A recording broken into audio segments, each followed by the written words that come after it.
This is not just a city. It is a graveyard for an army and the birthplace of a victory that changed the world. In 230 days, nearly 2 million people would die here. This is the story of the bloodiest battle in human history. This is Stalingrad. How did a seemingly unstoppable German war machine meet its end in the rubble of a single city? In the summer of 1942, Hitler, stalled before Moscow, turned his gaze south. Operation Blue was his ambitious plan to seize the Caucasus oil fields, the lifeblood of the Soviet war effort.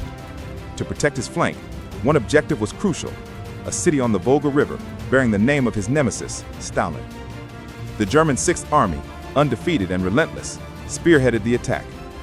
On August 23rd, the Luftwaffe descended, dropping thousands of tons of bombs, reducing 80% of the city to a sea of fire and twisted steel, killing over 40,000 civilians in days.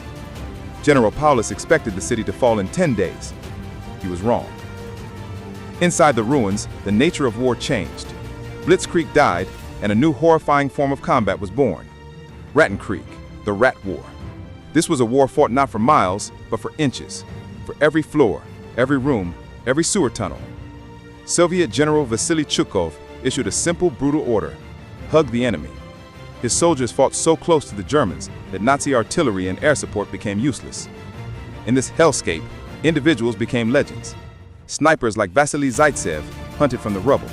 His 225 confirmed kills a testament to the personal, vicious nature of the fighting.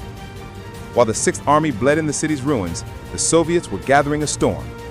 General Georgy Zhukov, Stalin's finest commander, planned a counterstroke of breathtaking scale: Operation Uranus.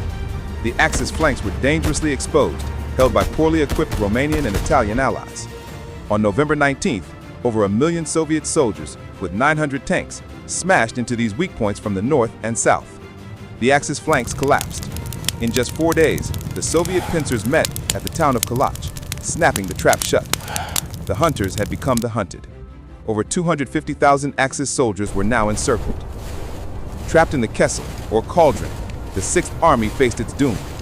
Hitler forbade any breakout attempt, screaming, "The army will hold its position." He promised supplies by air, a promise that failed utterly. As the brutal Russian winter tightened its grip, starvation, frostbite, and typhus claimed thousands. On January 31st, 1943, his forces shattered. Friedrich Paulus, whom Hitler had just promoted to field marshal, as none had ever surrendered, gave himself up. The disaster at Stalingrad was absolute. It was the turning point of World War II on the Eastern Front. From here, the road for Germany led only one way: back to Berlin.